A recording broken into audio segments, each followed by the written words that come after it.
हाँ, so hello and welcome. आप सभी लोगों का बहुत बहुत स्वागत। दोस्तों, ये पाठशाला चैनल पे हम सभी लोग क्या कहते हैं देख रहे हैं चैप्टर 12th का सीरीज के हिसाब से हम डेंसिटी यानी कि वर्ल्ड पॉपुलेशन के बारे में बात कर रहे हैं। यहाँ पे लेक्चर सीरीज का पहला पार्ट और ऑफ कोर्स सेशन 2022 के हिसाब से ये लेक्चर सीरीज आप सभी लोगों के लिए बन रही है। तो अभी तक अगर आप हमारी ईपी फैमिली अकाउंट पे नहीं जुड़े हैं तो ज़रूर जुड़ने की कोशिश करिएगा, और उसके साथ साथ इंस्टाग्राम अकाउंट ई पाठशाला, उस पर भी आप हमारे साथ जुड़ सकते हैं। पूरे चैप्टर का जो इस साल पेपर के अंदर आ रहा है वो यूनिट सेकंड आ रही है। यूनिट सेकंड के अंदर आप देख सकते हैं कि यहाँ पे the world population distribution density and growth, या जो मेन पूरे चैप्टर के कॉन्सेप्ट हैं उन सभी में से आप लोगों को बेसिक क्या पढ़ना है वो एनसीईआरटी ने पहले से बता दिया था अपनी ऑफिशियल वेबसाइट पे कि आप इस बेसिक चीजें ये की कोशिश करेंगे। तो हम जो देखने की कोशिश करेंगे वो आपको पूरा का पूरा बताएंगे कि पूरा का पूरा है क्या सिस्टम, असल में पूरे चैप्टर में है क्या। तो आप देखने की अगर कोशिश करें तो वर्ल्ड पॉपुलेशन है, जिसमें हम देखेंगे पूरे संसार की जनसंख्या, जिसमें उसके वितरण के बारे में, उसके घनत्व के बारे में और उसके ग्रोथ यानी कि उसकी वृद्धि कैसे हो रही है उसके बारे में बताया गया है। देन उसके बाद पॉपुलेशन चेंज यानी कि components of population change, demographic transition, इसको हम बहुत डीपली समझेंगे। थोड़ा सा इसमें हल्की फुल्की मैं कह सकता हूँ मैथ्स भी आपको बहुत छोटे लेवल पे, मतलब ऐसे जमा घटा गुना टाइप होता है ना, बिल्कुल वैसे लेवल पे आपको ग्राफ समझना है, थोड़ा वो है। फिर उसके बाद ह्यूमन डेवलपमेंट का कॉन्सेप्ट है, उसके हिसाब से किस तरीके से पॉपुलेशन जो ग्रोथ हो रही है तो उससे ह्यूमन डेवलपमेंट के हिसाब से होगा, किस तरीके से हमें किन चीज़ों पे काम करने की ज़रूरत है वगैरह वगैरह। तो पूरे कॉन्सेप्ट में क्या आ गया समझ में कि यूनिट 2 के अंदर पीपल वाले पार्ट में वर्ल्ड पॉपुलेशन चैप्टर है, और ऑफकोर्स ये हम देखेंगे और इसके बेसिक कॉन्सेप्ट हमने देख लिए। पूरे चैप्टर के अंदर टॉपिक क्या है जो हमें देखने हैं, जो ऑफकोर्स मैंने एनसीईआरटी से ही उठाए हैं। नंबर 1 हमें जानना है पॉपुलेशन का पैटर्न, डिस्ट्रीब्यूशन कैसे हो रहा है, डेंसिटी, किस देश में डेंसिटी जनसंख्या कैसी है, क्योंकि वर्ल्ड के लेवल पे जानेंगे तो हम जानेंगे कि जनसंख्या का ग्रोथ किस कॉन्टिनेंट में कैसा है, कौन से महाद्वीप में कैसा है। फिर एक और फैक्टर मैटर करता है जो ऑफकोर्स एनसीईआरटी के अंदर बहुत कम दिया हुआ है, वही बता रखा है कि आप बताइए कि जनसंख्या को प्रभावित करने वाले कारक हैं कौन से, मतलब फैक्टर कौन से हैं, थोड़े हम ये भी समझ लेंगे। पॉपुलेशन ग्रोथ हर साल कितनी बढ़ती है, नेगेटिव पॉजिटिव ग्रोथ क्या होती है, हमें थोड़ा ये भी समझना है। उसके बाद जो पॉपुलेशन ट्रेंड्स हो रहा है, मतलब हर 10 साल में कितनी बढ़ रही है, बेसिकली घट कितनी रही है, पॉपुलेशन अपने हिसाब से जनसंख्या की डबल कितनी हो जाती है, और उसके बाद अगर पॉपुलेशन बढ़ रही है तो ऑफकोर्स उसके इम्पैक्ट क्या हो रहे हैं, नेगेटिव या पॉजिटिव, दोनों सिनेरियो में हम समझने की कोशिश करेंगे। तो ओवरऑल ये पूरे चैप्टर का बेसिक है जो पूरे चैप्टर के अंदर समझाया जाएगा आप लोगों को। तो मुझे लगता है कि आपको इतना तो पता होना चाहिए कि हम चैप्टर पढ़ेंगे क्या। डेमोग्राफिक ट्रांजैक्शन है और उसके बाद इसको कंट्रोल कैसे किया जा सकता है, तो उसके बारे में इस पर डिस्कशन करा जाएगा। तो मेरे से अगर आप एक शब्दों में इस चैप्टर का निचोड़ पूछना चाहें तो ये आपको पूरी तरीके से जनसंख्या से रूबरू करवाना चाह रहे हैं। और एक ऑफिसर किसी प्लेस पे जाके अगर अपॉइंट होता है तो मेरे हिसाब से तो उसको ये पता होना चाहिए कि वहाँ की जनसंख्या कितनी है, किस टाइप की है, और उन पे विकास कैसे करना है, हमें ये पता होना ज़रूरी है। क्योंकि जनसंख्या जो किसी भी देश की है ना, वो सबसे इम्पॉर्टेंट है कि उस जनसंख्या में कितने लोग अमीर है, गरीब हैं, कितने लोग पढ़े लिखे हैं, कितने लोग को एजुकेशन मिल रही है, वहाँ पे जुडिशरी सिस्टम कैसा है, जनसंख्या का ऑफकोर्स पैसा कितना कमाती है, कितना नहीं कमा रही है, कौन से रोजगार है, कौन से बेरोजगार हैं, मिडिल क्लास है तो कितना है, ये सब पता होना चाहिए जनसंख्या के हिसाब से। तो मैं कंट्री को कह सकता हूँ कि country is known by their population. Country, population मैंने गलत बोला कि कंट्री, किसी भी कंट्री की बात कर रहा हूँ, वो कंट्री पहचानी जाती है वहाँ के लोगों के द्वारा। तो इसीलिए हम कह सकते हैं कि जो लोग हैं वो सही मायने में रियल वेल्थ है किसी भी कंट्री के लिए। तो इसीलिए जनसंख्या को पढ़ना हमारे लिए बहुत ज़रूरी हो जाता है कि किसी कंट्री में कितना है, क्योंकि अभी हम वर्ल्ड लेवल के सिनेरियो से समझेंगे तो हम कंट्री के लेवल पे समझेंगे, फिर उसी को छोटे लेवल पे ले लोगे तो स्टेट के लेवल की बात आ जाएगी बस, और इसमें ज़्यादा कोई बड़ा मैथ्स नहीं है।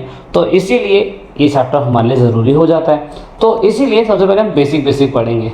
जॉर्ज बॉक केसरी इनका नाम है, केसरी लिखा है। उन्होंने बताया कि पूरे के पूरे कॉन्टिनेंट में ना उन्हें एक स्टेटमेंट दी। ये स्टेटमेंट बहुत ज़्यादा इंपॉर्टेंट है, इस चैप्टर की शुरुआत यहीं से होती है।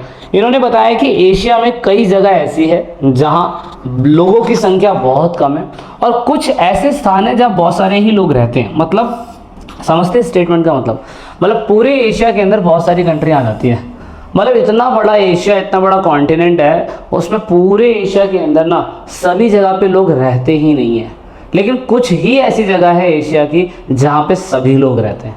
कहने का मतलब ये है कि पॉपुलेशन डेंसिटी एक जगह पे बहुत ज़्यादा है और पूरे के पूरे एशिया के अंदर खाली पड़ा हुआ है। अब दोस्तों, जनसंख्या का किसी एक जगह पे ज़्यादा होना वो अपने आप में ये बताता है कि किस तरीके से वहाँ पे कौन से फैक्टर मैटर कर रहे हैं कि लोग वहाँ पे रह रहे हैं, और दूसरी जगह पे पूरा एशिया खाली है, लोग वहाँ क्यों नहीं रह पा रहे हैं। तो वो इस कॉन्सेप्ट के हिसाब से इनके यहाँ पे लिखा है, Asia has many place where people are few and few places where people are very many लिखा है, वेरी मच लिखा होना चाहिए था यहाँ पे। तो मतलब यहाँ पे एशिया के कुछ ऐसी जगह जहाँ बहुत ही कम लोग हैं, लेकिन कुछ ऐसी जगह है जहाँ पे सबसे ज़्यादा लोग हैं। तो ये स्टेटमेंट हमें बताती है कि किस हिसाब से इन्होंने बताया कि जनसंख्या पूरे के पूरे उसमें क्या कहते हैं, डिस्ट्रीब्यूटेड है, लेकिन अनइवन है। क्या है? अनइवन है। नेक्स्ट बात करेंगे हम लोग pattern of the population density distribution जनसंख्या वितरण और घनत्व हमें किसी भी क्षेत्र की जनसंख्यीय विशेषताओं को समझाने में मदद करता है। ऑफ कोर्स पॉपुलेशन डिस्ट्रीब्यूशन हम पढ़ते इसीलिए, मान लीजिए यूपी का एग्जांपल ले लेता हूँ। यूपी में अगर हमें पॉपुलेशन डिस्ट्रीब्यूशन का नहीं पता है, कितने लोग वर्किंग हैं, कितने लोग पढ़े लिखे हैं, कितने लोग स्कूल नहीं जाते हैं, कितने डिपेंडेंट पॉपुलेशन पे बेस्ड हैं, अगर वो समझ नहीं पाएंगे हम लोग, तो हम लोग पूरी तरीके से डेमोग्राफिक करेक्टरिस्टिक नहीं समझ पाएंगे। सरकार को नियम लागू करने हैं तो कैसे करेगी? तो population distribution refer the way of people are spaced over the earth surface, यानी कि पॉपुलेशन डिस्ट्रीब्यूशन जनसंख्या का वितरण हमें बताता है कि कौन से लोग कहाँ पे रह रहे हैं और क्यों रह रहे हैं, इसीलिए हमारे लिए ज़रूरी हो जाता है। ठीक है, तो ये थोड़ा सा फोकस करके रखिएगा आप लोग, नहीं तो आपको समझ में नहीं आ पाएगा कि चैप्टर के अंदर क्या चल रहा है। डेमोग्राफिक ट्रांजेक्शन में हम क्या क्या पढ़ सकते हैं? हम लोग जेंडर पढ़ सकते हैं, कितनी मेल है फीमेल है, एजुकेशन 6 से लेके 14 साल के बच्चे कहाँ हैं, कौन से स्कूल में है, ऑक्यूपेशन कौन से लेवल पे कौन क्या काम कर रहा है, इनकम लेवल, एज, मतलब मैं कह सकता हूँ कि जनसंख्या एक तरीके का इंग्रेडिएंट इतना सारा है ना उसके अंदर। एक पेड़ है, उसकी जड़ों को आप सही तरीके से सारी जड़ें नहीं देख सकते हैं ना, तो जनसंख्या एक पेड़ है, उसकी सारी जड़ों को स्टडी करने बैठेंगे तो हालत ख़राब हो जाएगी।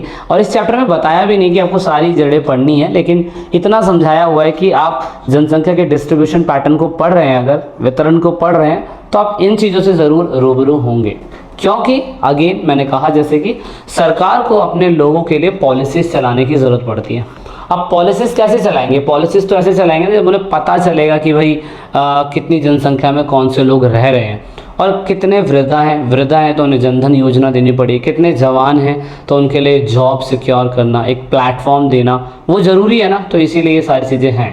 तो अगर हम देखें 90% of people are living on 10% of land, जैसे कि सेम स्टेटमेंट की बात कि एशिया के अंदर बहुत सारी ऐसी जगह है जहाँ पे कुछ भी लोग नहीं रहते हैं, और कुछ जगह ऐसी जहाँ पे सारे लोग रहते हैं। तो सेम ये स्टेटमेंट बता रहा है कि 90% पॉपुलेशन, यानी कि दुनिया की अगर 8 बिलियन पॉपुलेशन कहूँ, 8 बिलियन पॉपुलेशन, तो वो सिर्फ और सिर्फ 10% लैंड पे ही रह पाती है, क्योंकि 90% जो लैंड है दोस्तों, उसमें पानी, झरने, पेड़ पौधे, वन, जंगल, ज़मीन, पर्वत, सड़कें, इमारतें, पता नहीं क्या क्या बना हुआ है ना, तो वो सब इसी के अंदर काउंट हो जाता है। तो 8 बिलियन लोग सिर्फ और सिर्फ 10% इलाकों पे रहते हैं। जनसंख्या के हिसाब से देखें तो China, India, US, Indonesia, Brazil, Pakistan, Nigeria, Bangladesh, Russia और मैक्सिको, ये कुछ आपको पॉपुलेशन के सिनेरियो दे रखे हैं, लेकिन मैं चाहूँगा कि आप करंट सिनेरियो को ज़रूर पढ़ें, करंट एस्पेक्ट को ज़रूर पढ़ें।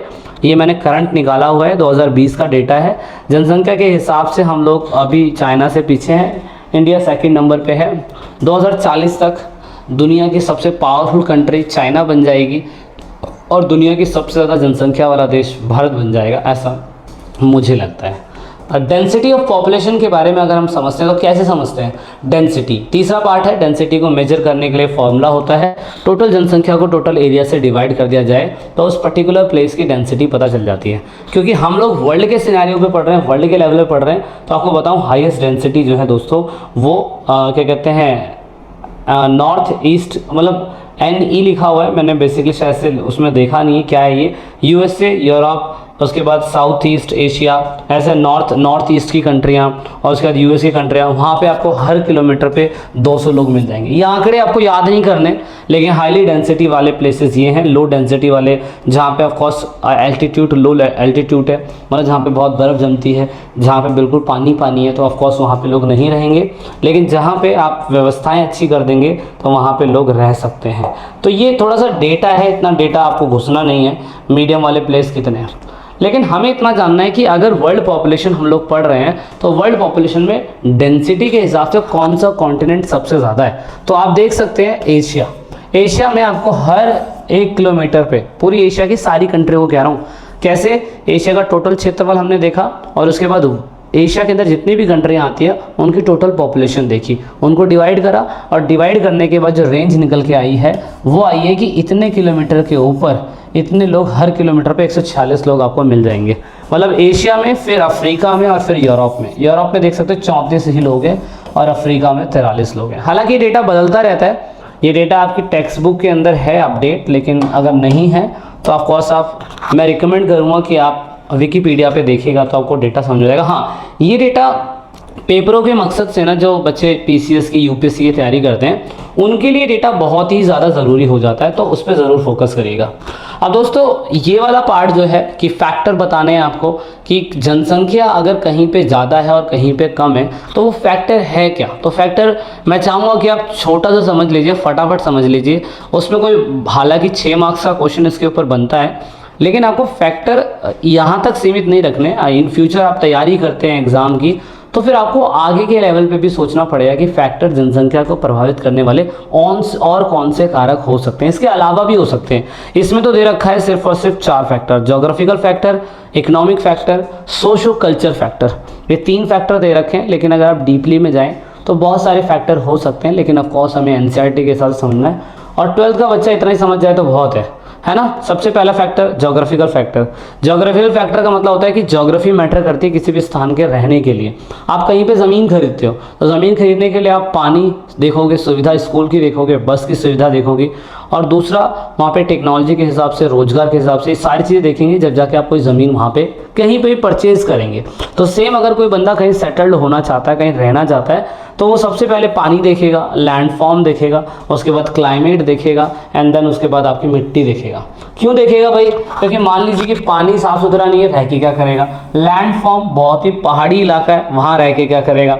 क्लाइमेट बहुत ठंड या बहुत गर्मी है, वहाँ रह के क्या करेगा। मिट्टी, अच्छी मिट्टी नहीं तो खेती नहीं कर पाएगा। तो इसलिए ऐसी जगह जहाँ पे चारों का संगम अच्छा हो जाए तो वहाँ पे आप कह सकते हैं कि संगम के लिए वहाँ पे बंदा रह सकता है, वहाँ पे रह लेता है। तो ये एक फैक्टर मैटर करता है। इकोनॉमिक फैक्टर में मैं बताऊंगा जहाँ पे मिनरल्स मिलते हैं, ऑफकोर्स वहाँ पे फैक्ट्रीज होगी, और जहाँ फैक्ट्रीज होगी वहाँ पे जॉब सिक्योर होगी। इसीलिए इकोनॉमिक फैक्टर में आप अर्बनाइजेशन में देख सकते हैं, जो इलाके अर्बनाइज होते जा रहे हैं, शहरीकरण होते जा रहे हैं, इंसान वहाँ रहना पसंद करेगा। दिल्ली के कंपैरिजन में अगर मैं आपको बोलूँ कि आप पटना के छोटे से गाँव में कहीं रह लीजिए तो आप कहोगे यार जो पोटेंशियल मुझे दिल्ली में अपने आप को बढ़ाने के लिए मिल सकती है वो मुझे बिहार के छोटे से इलाकों में नहीं मिल पाएगी, और रोजगार नहीं मिल पाएगा। इसलिए ये चीज़ मैटर कर जाएगी कि आप देखोगे कि जहाँ पे शहरीकरण हो रहा है तो वहाँ पे भी इंसान बसना चालू कर देता है, क्योंकि शहरीकरण ना फिर इंसान को बहुत सारी फैसिलिटीज़ दे देता है, जैसे मेडिकल केयर हो गया, लाइफस्टाइल का अच्छा होना हो गया, बेटर हेल्थ फैसिलिटी हो गई, एजुकेशन लेवल अच्छा हो जाता है। तो इसलिए ये भी फैक्टर मैटर कर जाते हैं। दूसरा फैक्टर अगर मैं देखूं तो सोशो कल्चर फैक्टर। तो सोशो कल्चर फैक्टर के अंदर एक छोटा सा इंडस्ट्री वाला भी पार्ट है इसी के अंदर ही। इकोनॉमिक में जहाँ इंडस्ट्री होगी तो ऑफकोर्स वहाँ जाएगा कोई भी बंदा, कोई भी नौजवान वहाँ पे जाना पसंद करेगा। सोशो कल्चर फैक्टर, देखिए सोशो कल्चर फैक्टर में रिलीजियस एक मैटर कर जाता है। जहाँ पे धर्म की बात आ जाती है वहाँ पे भी इंसान निवास करता है। राम मंदिर की बात ले लीजिए, या हरिद्वार की बात ले लीजिए, या अमरनाथ की बात ले लीजिए, ये ऐसे कुछ रिलीजियस, वैष्णो माता का इलाका जैसे कि मतलब वैष्णो माता जम्मू के आसपास जो है वहाँ पे आप ले लीजिए, तो यहाँ पे लोग रहना पसंद करते हैं, क्योंकि उनका कहीं ना कहीं रिलीजन, उनका कस्टम, उनका लगाव, उनका प्यार भगवान के प्रति ज़्यादा होता है, तो इसलिए इंसान पे रह लेता है। और दूसरा सोशल और पॉलिटिकल किसी कंट्री के अंदर अनरेस्ट हो रहा है। मान लीजिए कि म्यांमार की बात ले लीजिए, म्यांमार से बहुत सारे मुसलमान, रोहिंग्या मुसलमान निकल के भारत में आए, तो वहाँ पे पॉलिटिकल कंडीशन ठीक नहीं है, इसलिए वहाँ पे ऐसा हो रहा है, नहीं तो फिर ऐसा वो वहाँ पे नहीं भाग के जाएंगे वहाँ पे कहीं और। वो बॉर्डर टेररिज्म मतलब जहाँ पे आए दिन दंगे फसाद होते हैं, इंसान वहाँ नहीं रहेगा। गवर्नमेंट पॉलिसीज जनता के लाभदायक में होनी चाहिए, जनता मतलब जैसा चाहती है वैसा होना चाहिए, ऐसा नहीं है कि कुछ भी हो जाए, तो ये चीज़ें मैटर करती है, ठीक है। तो जनसंख्या का ग्रोथ दोस्तों दो तरीके से होता है, पॉजिटिव नेगेटिव दोनों होता है। पॉजिटिव ग्रोथ और नेगेटिव ग्रोथ को अगर हम देखें तो ये वाला फॉर्मूला आपको मैं बाद में बताऊंगा क्या है, ये मैं बता देता हूँ ये फॉर्मूला क्या है। देखिए, जनसंख्या का बढ़ना और घटना आए दिन चलता ही रहता है, और हर 10 साल के अंदर हम लोग जनसंख्या देख रहे हैं ग्रोथ होती ही जा रही है। 137 करोड़ से ऊपर हो गए हैं आज की डेट में इंडिया के लोग। अब यहाँ पे अगर आप नोटिस करेंगे कि पॉपुलेशन चेंज होने का मतलब क्या होता है, एक किसी पर्टिकुलर टाइम पे किसी भी नंबर में बदलाव आना, चाहे घट रहा है चाहे बढ़ रहा है, उसे पॉपुलेशन चेंज होना कहते हैं, जनसंख्या का परिवर्तन होना कहते हैं। लेकिन आप देखिए कि बेसिक कॉन्सेप्ट अगर हम देखें जनसंख्या का ग्रोथ हो कैसे रहा किसी पर्टिकुलर प्लेस का, उसके लिए आपको ये फॉर्मूला याद करना पड़ेगा।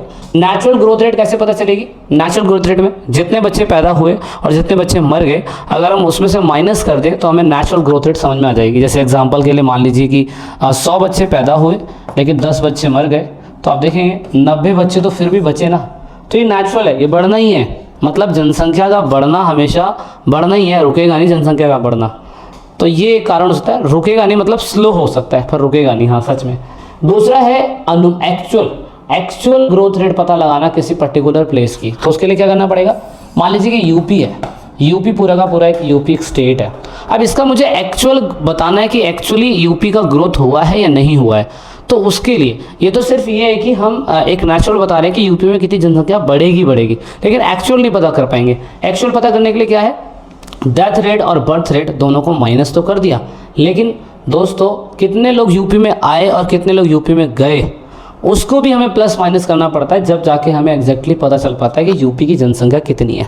ऐसे इंडिया की भी, ऐसे फिर दूसरे कॉन्टिनेंट की भी, ऐसे दूसरी कंट्रियों की भी हमें एक्चुअल ग्रोथ रेट पता चल जाती है। एग्जांपल देता हूँ, मान लीजिए कि यूपी के अंदर टोटल 100 लोग थे, 100 लोगों में से मैं एक एग्जांपल दे रहा हूँ, 5 लोग चले गए काम करने के लिए, तो 5 लोग काम करने के लिए चले गए, लेकिन 15 लोग आ गए वापस यही रहने के लिए, खेती करने के लिए। तो 5 लोग चले गए, 15 लोग आ गए, तो फिर भी 10 लोगों की बढ़ोतरी तो हुई ना। तो यूपी के अंदर अब यहाँ पे 105 लोग हो चुके हैं, है ना, क्योंकि 5 लोग चले गए, 15 लोग आ गए, तो 10 लोग बचे ना, सॉरी 10 बचे, तो फिर मैं 100 में अगर क्या कहते हैं 10 प्लस कर दूंगा तो 110 लोग हो जाते हैं। 110 लोग जनसंख्या बढ़ गई। दूसरा, यहाँ पे कितने पैदा हुए, मान लीजिए 10 पैदा हुए और 5 मर गए, तो ऑफकोर्स 5 तो बचे ना। तो ये हमें प्लस करना पड़ता है, जिससे हमें एक्चुअल डेटा समझ में आ जाता है कि जनसंख्या का एक्चुअल डेटा है क्या। ये फॉर्मूला है, बड़े बड़े लेवल पे लगाया जाता है। तो पॉजिटिव ग्रोथ रेट जब ऑफकोर्स जनसंख्या बढ़े, नेगेटिव ग्रोथ रेट जब ऑफकोर्स जनसंख्या घटे। तो पॉजिटिव ग्रोथ रेट के अंदर डेथ रेट कम होती है, यानी कि लोग मरते कम है। नेगेटिव ग्रोथ रेट के अंदर लोग मरते ज़्यादा हैं। तो ये याद रखिएगा, ये पेपर में आता है। सो बहुत सिंपल भाषा में समझाने की आपको कोशिश करिए। आई होप आपको कॉन्सेप्ट समझ में आया। नेक्स्ट पार्ट में जल्दी मिलेंगे। This is it in this video.